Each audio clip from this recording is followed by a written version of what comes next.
Okay, we've got it sliced to my desired thickness. You slice it as thick as you want.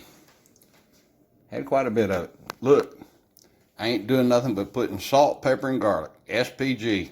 That's it. Both sides. Get both sides. That's pretty important. I'll show you the next step in just a sec. All right. That Ziploc bag you see there, I dumped about a cup of all-purpose flour. Hit it with a little salt, pepper, garlic. Same thing we season the meat with. I dropped my meat in there and sugared up. I pulled me out a few pieces to kind of marry with all that good stuff while I get the grease hot. Do this step first. It's important. It'll make sure your dough sticks to it. I should add that to that all-purpose flour. I missed that part. That's what makes them good and crispy. I added a tablespoon of,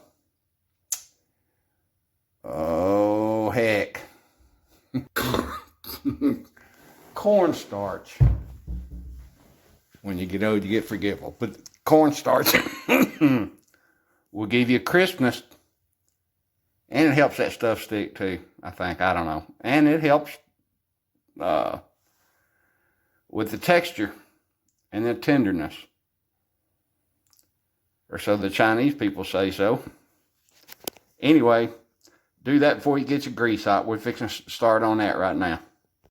Okay, I've got about a quarter of an inch of oil. Just vegetable oil in that skillet. I've got it up to 355, 360, something like that. I've got my temp set at medium. But I've been cooking on this old stove a long time and know what it does. I'm going to take my pieces, shake any excess oil. We're going to gently lay it in there. You should immediately see that right there. See it, little sizzle. It's not super fast. Not necessary. Get them all laid in there.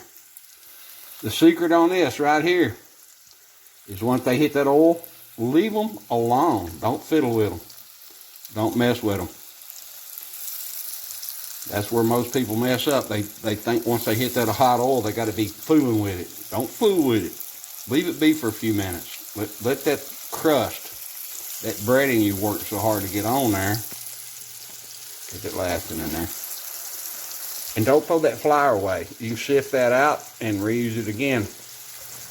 We're going to need some more over here in a little bit. I'll show you that too. Anyway, we're going to let that go, I don't know, 2, 3, 4, 5 minutes, whatever it takes. I'll show you the edges of them when I know it's time to turn. But in that meantime, don't fool with them. Don't fool with them. Let them cook. Y'all pardon the noise from the Vena hood running. I meant to show you one more tip. You see it right there? That's what I'm going to take my meat up on and let it drain. It works better than paper towels and doesn't cost a thing. That's stuff you usually throwing in the trash. Anyway, tip of the day. Alright, y'all see that right there? It still hasn't been touched. It's still sitting there frying in a grease. You see the hemoglobin? Y'all gonna call it blood, but whatever. All I know is it tastes good.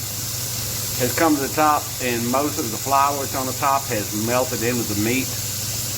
But I do not have any real browning on the edges yet. That's what I'm waiting for. Uh-oh, got a little steam on the camera there. It's been a couple, 3 minutes. I'm gonna let it go till it gets brown on the edge, and I'll show you when to turn. And it's only been a couple more minutes since I showed you last time. Let's see if I can get in here close without this thing fogging up. You see how that brown's starting to move up the side? See it? Can you see it? That didn't do too well. That was doing well. They're all going to get, they're not exactly the same thickness, but you want that browning around the edges before you even think about flipping it. Let's flip one of them and see what it looks like on the back side. See if I can do that. Oh, that's perfect. That's perfect. I'm going to turn this camera off. I'm going to go ahead and flip the rest of them over. Focus, focus. Come on now. There we go. I got them all flipped. You see that? That's going to be a nice crust. Now, once you turn them, it's not going to take but a couple minutes. The best way to know is just pick one up easy by the edge with your fork and see what it looks like on the bottom. You want some color, you want some crust, you don't want burnt. You certainly don't want to burn that grease because we're going to do something else with it here in a minute. I'll show you when I pull these out. Okay, it's been a couple of minutes. Look at the underside. That looks good. We're going to take them up. I'm not going to bore you with that, but I'm going to take them over here and put them on this cardboard and let them drain. Then we're going to make gravy. There they are, taken out of the skillet.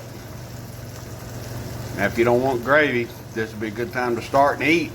But I'm going to make some gravy. Hang with me. I'm going to drain that off and leave all of those gritters in there, all that font, all that whatever fancy shit they call it. And I'm going to leave about 2 tablespoons of oil in there, and that's it. We'll go from there. Okay, I reserved a couple tablespoons of oil. Put a couple tablespoons of that leftover flour that was in that bowl a while ago in the skillet. And I turned my fire down a little bit. I got it on medium. And I'm just going to stir that till that flour gets cooked good. I'm basically making a roux, a blonde roux. My God, the house smells good. Once you get all that flour incorporated in that oil, we're almost there now. Again, I'm not making a gumbo, I'm making a gravy. That's good enough. Here is a secret. Always keep some of that on hand. Focus, focus. It's evaporated milk. 12-ounce can. I'm going to pour the whole thing in there and start stirring.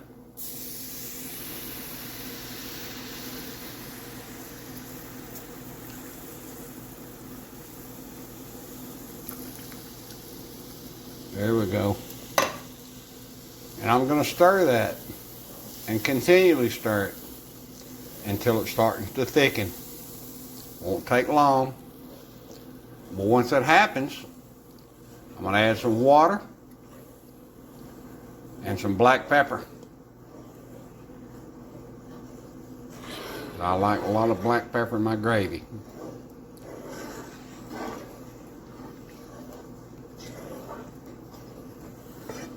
I'll turn this back on when the gravy starts thickening up a little bit. It takes a little while, but continually stir, which I'm fixing to do. Everybody always say stay hydrated while you're cooking. I stay lubricated. Get lubricated. That will hydrate you. That will lubricate you. Another cooking tip. You see those slow rolling bubbles? Again, I've got this down about 4.5 on mine. It's a little lower than medium.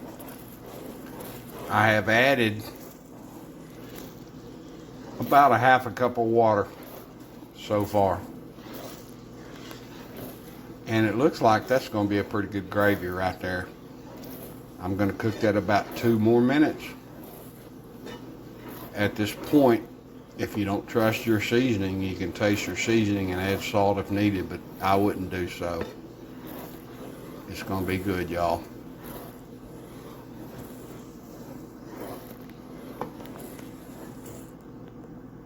All right, here's the finished product. There's her gravy. There's her deer meat. Let's see what she tastes like.